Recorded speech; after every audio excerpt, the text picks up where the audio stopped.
I retired from the Army at 55 after 35 long years of service, and I quickly realized that stepping into civilian life was a battle of its own. I spent most days lost in thought, haunted by memories of a regimented life that now felt impossibly distant. I had always imagined that retirement would be a time of reconnection, a chance to finally renew my relationship with Laura, but things just weren't the same.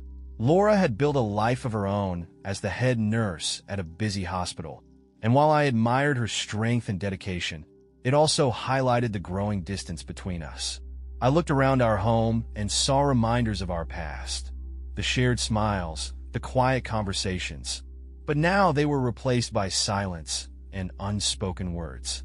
Our daughter Kimberly, serving in the Navy, and our son Tom, immersed in his master's studies, were forging their own paths, leaving me to confront a future that was both uncertain and unfamiliar. Every day, I wrestled with the reality that the man I used to be was gone, and I was left trying to piece together the fragments of my new identity. The structure, the discipline, the clear purpose of my military days were all replaced by a void that I couldn't quite fill. And as much as I longed for the closeness I once shared with Laura, I couldn't shake the feeling that something fundamental had shifted in both of us. Ever since I retired, I'd been battling a sense of displacement and loss, a constant struggle to find meaning in a life that no longer adhered to the strict rules and clear-cut objectives of my military days. But nothing prepared me for the growing suspicion that crept in as I began to notice subtle changes in Laura. It started with the little things: her growing withdrawal, the way she began working late more often, and the ever-present glow of her phone screen during dinner. I found myself constantly questioning the familiar routine we once shared, and the distance between us seemed to widen with every passing day. One evening, after one of those long, silent dinners where the conversation was stilted and forced, I couldn't help but recall an incident from 15 years ago. I was on a business trip in Korea, a rare departure from the steady rhythm of military life, when I had reconnected with Susan, my ex-college girlfriend. Susan had been working at a hotel near the hospital where Laura now worked. I remembered her telling me, almost in passing, that she'd seen Laura in the early mornings at the hotel lobby, a routine that now struck me as oddly familiar. At the time, I dismissed it as a coincidence, but now it festered in the recesses of my mind. The thought that Laura might be involved in something clandestine became an obsession. I began to notice that Laura's phone was always within arm's reach, and I caught fleeting glimpses of text messages that made little sense. Cryptic references, unfamiliar names, and times that didn't add up. Every time I tried to broach the subject with her, she brushed it off with a tired smile, claiming it was nothing. But that wasn't enough to silence the nagging voice inside me. Unable to ignore my mounting anxiety, I made the decision to hire a private detective. I wanted concrete evidence, something to either confirm my suspicions or ease my troubled mind. The detective assured me that he would discreetly observe and gather any incriminating evidence if it existed. For weeks, I waited in a state of heightened paranoia. I scanned our home for clues and replayed every conversation in my head, trying to pinpoint any deviation from the life I thought I knew. Yet, after a thorough investigation, the detective returned with no evidence of infidelity. There were no secret rendezvous, no hidden messages, nothing that pointed to an extramarital affair. The relief I felt was tempered by confusion and lingering distrust. If nothing illicit was afoot, then what was causing Laura's transformation? My suspicions took a new turn when I started to focus on her new colleague at the hospital, Dr. Austin Carver. At 38, Austin was the embodiment of ambition and charisma, a rising star among the surgeons. Laura mentioned him more frequently than I'd ever seen her mention anyone, and not in the same reserved manner with which she discussed her colleagues. His name would slip into our conversations like an uninvited guest, and I could sense an undercurrent of fascination in her tone whenever she spoke of him. Austin himself seemed to have an almost unnerving fixation on Laura. I noticed him at the hospital, his gaze lingering a bit too long whenever she passed by in the corridors. His demeanor was confident, perhaps overly so, and his compliments, though veiled in professional courtesy, carried an undertone of something more personal. I couldn't help but feel a cold shiver whenever I saw the way he looked at her, like a predator sizing up its next conquest. This wasn't just about a late night at work or a busy schedule. It was about a palpable change in the energy that Laura brought into our home. I began to feel that perhaps she was being drawn into a world that was as alluring as it was dangerous, a world where ambition and power could overshadow the sanctity of marriage. The thought of losing her to that allure gnawed at me, threatening to unravel the fragile threads that held our relationship together. Yet, deep down, a part of me wondered if I was simply projecting my insecurities onto her. After all, I had spent 35 years in the military, where trust was both a commodity and a weapon. Now, as I faced the uncertainties of civilian life, I found myself unable to distinguish between real betrayal and the shadows of my own doubt. Every passing day, I became more vigilant, more obsessed with deciphering every interaction between Laura and Austin. I scoured hospital visitor logs, analyzed text messages when she wasn't looking, and even attempted to recreate the circumstances of that long-ago meeting in Korea with Susan. But as the evidence, or lack thereof, kept pointing to nothing concrete, my inner turmoil grew. Was I losing my grip on reality, or was there something deeper at play? In moments of solitude, I would lie awake, questioning my own judgment, and wondering if I was the one being unfaithful to myself, to our shared past, or to the vows we once made. The dichotomy of my emotions was overwhelming. Relief that there was no overt betrayal, and yet an unshakable dread that something was fundamentally wrong. It was as if our home had become a stage for a silent drama, one where the lines between loyalty and ambition, trust and suspicion were blurring before my eyes. I realized that this wasn't just about a potential affair. It was about the clash of two worlds, my world of discipline and structure, and Laura's world that seemed to be expanding into realms I couldn't fathom. As I navigated this treacherous terrain, I was forced to confront not only the possibility of betrayal, but also the stark reality of our changed lives. And in that confrontation, I began to see that the real battle was not just about uncovering a hidden truth. It was about coming to terms with the loss of what I once thought was unchangeable. When Laura left for her 9-week medical trip to South America, I tried desperately to hold on to the hope that this journey was purely professional, a mission to bring advanced medical care to underserved communities. Yet as days turned into weeks without a single call or message, my mind spiraled into a vortex of uncertainty and dread.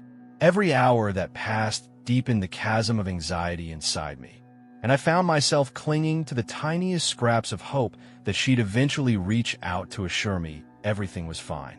I remember the exact moment I decided to call the hotel where she was supposedly staying. With trembling hands, I dialed the number provided by the hospital's travel coordinator. The voice on the other end was polite but businesslike, offering little comfort as I inquired about her room. That's when I learned something that sent a jolt of terror through me. Her room was next to the one occupied by Dr. Austin Carver. The words echoed in my ears, each syllable confirming my deepest, most painful suspicions. My mind raced back to all those moments when Austin's name had appeared in our conversations with an intensity that belied mere professional admiration. Unable to contain my need for answers, I reached out to Jennifer, one of Laura's closest friends, a confidant I'd come to trust over the years. I remember the hesitation in her voice when she finally agreed to speak with me. She confessed, almost reluctantly, that Laura was not at the hotel, but, astonishingly, was currently in the very room that Austin had been staying in. The revelation struck me like a sledgehammer to the heart, and in that moment, everything I'd feared seemed to materialize into a grim reality. Desperate to hear Laura's voice, I picked up the phone and tried to reach her directly. Instead, I was connected to Austin. When I finally heard his voice, his tone was casual, almost disarming, as if we were discussing nothing more significant than the weather. But then he said something that shattered any remaining illusions. Why is Jennifer calling us? The question, so offhand and nonchalant, carried with it an undercurrent of secret knowledge. In that instant, the puzzle pieces fell into place. The careful evasion, the unexplained absences, the lingering glances that I had witnessed. It all pointed to a reality I had dreaded but could no longer ignore. I remember feeling an overwhelming mix of anger, betrayal, and utter devastation. My entire world, which had once been built on the foundations of trust and mutual understanding, seemed to crumble around me. The man I had known for 35 years, the man who had dedicated his life to service, was now reduced to a shell, grappling with the raw sting of betrayal that cut deeper than any battlefield wound. It wasn't just the physical distance that separated us anymore. It was the chasm of deceit and shattered expectations. In the silence that followed our conversation, I sat there, the phone still pressed to my ear, my heart pounding in my chest as I tried to make sense of it all. The casual inquiry from Austin was more than a statement. It was an admission, a confirmation of a truth I had long feared. It confirmed that Laura's prolonged absence, her sudden detachment, was not the result of a noble calling to help those in need, but a carefully orchestrated deceit that left me reeling in its aftermath. I couldn't help but replay every moment, every conversation, over and over again in my head. How had I failed to see the signs? What had driven Laura to make choices that now betrayed everything I believed our life to be? And as the enormity of the situation sank in, I realized that the journey ahead would be even more treacherous than any mission I had faced in my military career. I was now left to navigate a minefield of shattered dreams and betrayed trust, wondering if I would ever be able to rebuild the pieces of a life that suddenly felt so irreparably broken. That one sentence from Austin was enough. It was enough to confirm every painful suspicion, every quiet fear that had been festering inside me. And as I sat there, the weight of that truth pressed down upon me with the force of 1,000 battles lost. I knew that nothing in my life would ever be the same again. When I finally reached for the phone again, my hands trembled with a mix of anger and disbelief. I was still reeling from the crushing confirmation of Laura's betrayal. The evidence so damning that I could no longer ignore the pain that surged like wildfire through every fiber of my being. The conversation that followed, however, was more surreal than anything I could have anticipated. After several agonizing rings, Laura's voice emerged, cool and disturbingly composed. There was no trace of the remorse or desperation I had expected. Instead, she spoke with a detached calm that sent a chill down my spine. "Alex, I think we need a break," she said, her tone as if discussing the weather rather than the crumbling of our entire marriage. She explained that the trip was as much about personal discovery as it was about the medical work. But then, as if that wasn't enough, she dropped a bombshell that twisted the knife even deeper. In a matter-of-fact manner, she suggested that I should consider starting an affair with our neighbor Savannah. Savannah, a 32-year-old woman whose open marriage had long been the subject of whispered gossip in our quiet suburban enclave, was now proposed as a potential new chapter in my life.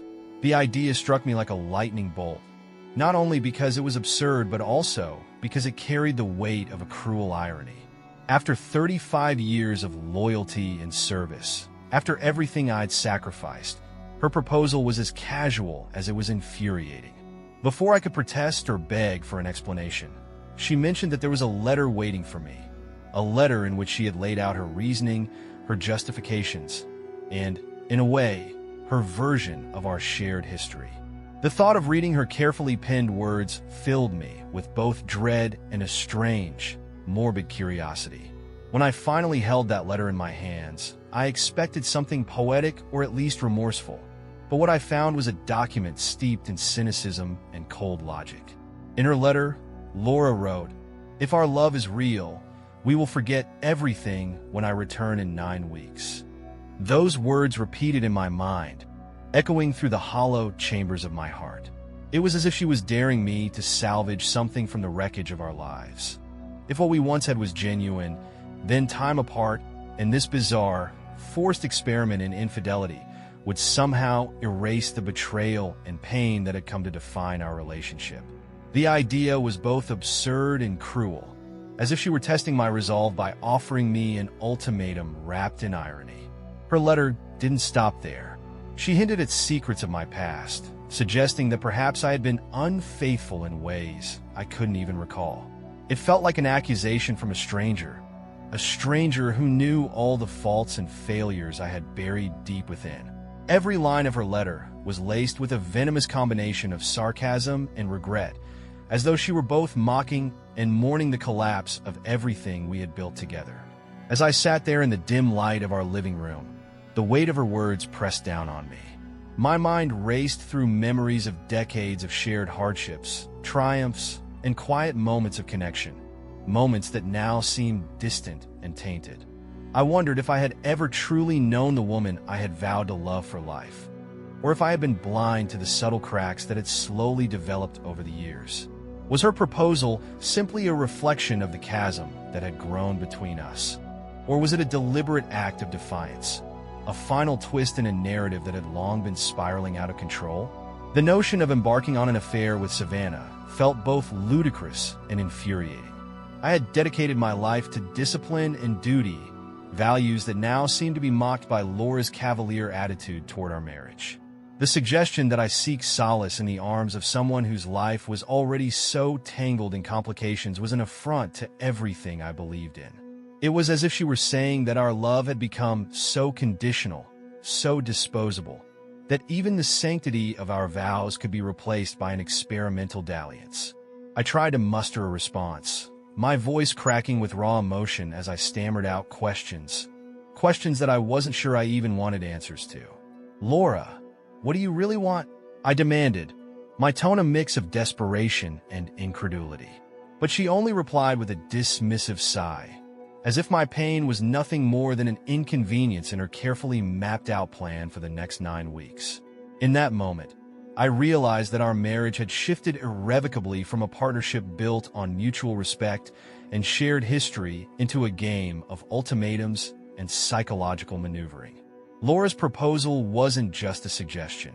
It was a declaration that our past, our memories, and our love were all subject to negotiation, meant to be forgotten once she returned. The cynicism in her words cut deeper than any accusation of infidelity ever could, leaving me to grapple with a sense of loss that felt both profound and irreversible.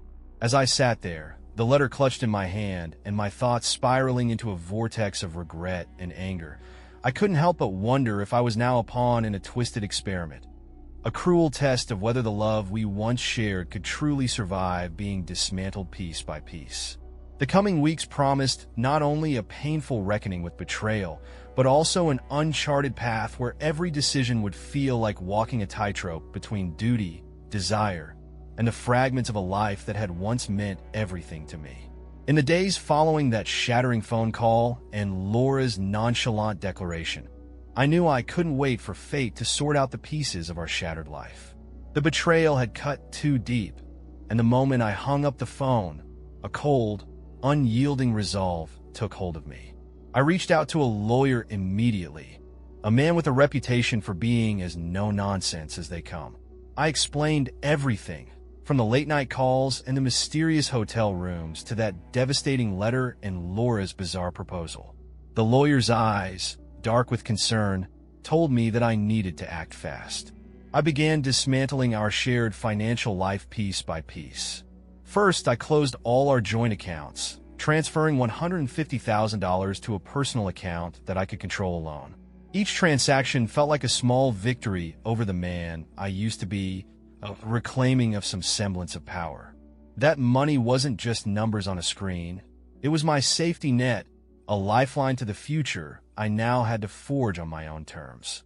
I also put together a plan to sell our house, a home we had built over decades that was now valued at $1.2 million. It was painful to think of it as just another asset to be liquidated, yet it was necessary if I were to start rebuilding a life unburdened by secrets and lies. In tandem with these financial moves, I made another crucial decision. I changed my will, redirecting everything to our children. Kimberly, who had dedicated her life to serving our country in the Navy, and Tom, who was tirelessly pursuing his master's degree. Both deserved stability after all the years of upheaval. The act of rewriting my will was both cathartic and final, It symbolized the point of no return in this journey of separation.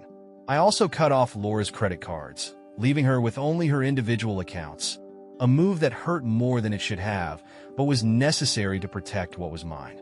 Over the next 2 months, I moved almost as if on autopilot. Each day was marked by a series of calculated steps: meeting with realtors, signing divorce papers, packing up decades of memories into boxes. I relocated to a modest new apartment, a far cry from the spacious home we once shared. It was a quiet space that allowed me the solitude I needed to think, to grieve, and eventually to plan for what came next. The new apartment wasn't just a shelter. It was a symbol of my fresh start, a blank slate on which I could write a new chapter in my life. The process was both surreal and all too real. I catch myself pausing in the middle of a task, a box being taped shut, a final glance at a family photograph, and for a moment, the weight of our history would crash over me. I'd remember the long nights of planning and the laughter we once shared, only to be quickly swallowed up by the grim reality of our impending divorce. There was a bitter irony in the fact that every step I took to protect myself also dismantled the shared life we'd built together. During this time, I began documenting everything. Every conversation with a lawyer, every transaction, every meeting with a realtor, in a journal that had become my sole confidant. Writing it down helped me make sense of the chaos, and sometimes I'd read back over pages filled with raw emotion and strategy. It was as if I was recording the end of one life and the cautious beginning of another. I couldn't escape the feeling that this was all part of a larger, cruel game, a game in which trust had been the first casualty. Every signature I added, every account I closed, and every paper I signed was a reminder that I had to rebuild from the ground up, and that rebuilding meant letting go of the person I thought Laura was. The divorce papers, with their sterile legal language, were the final nail in the coffin of our marriage. As I signed them, I felt a profound mix of relief and grief. A relief that I was finally free from the web of deceit, and grief for the love that once defined my life. Even now, as I settle into the quiet hum of my new apartment, the echoes of our past still resonate in every creak of the floor and every ray of light that cuts through the darkness. But I know that every decision I made was a step toward reclaiming my identity, a decision to stand up and fight for the future I deserved, even if it meant walking away from everything we once held dear. The day Laura and her team returned from South America was supposed to be a triumphant homecoming, a celebration of humanitarian work. Instead, it turned into something out of soap opera, except there was no script, no director, just the raw chaos of real-life consequences crashing down on them. I hadn't planned on being at the airport. I figured I'd let the divorce papers speak for me, but fate had other ideas. Jennifer's husband, however, had no such reservations.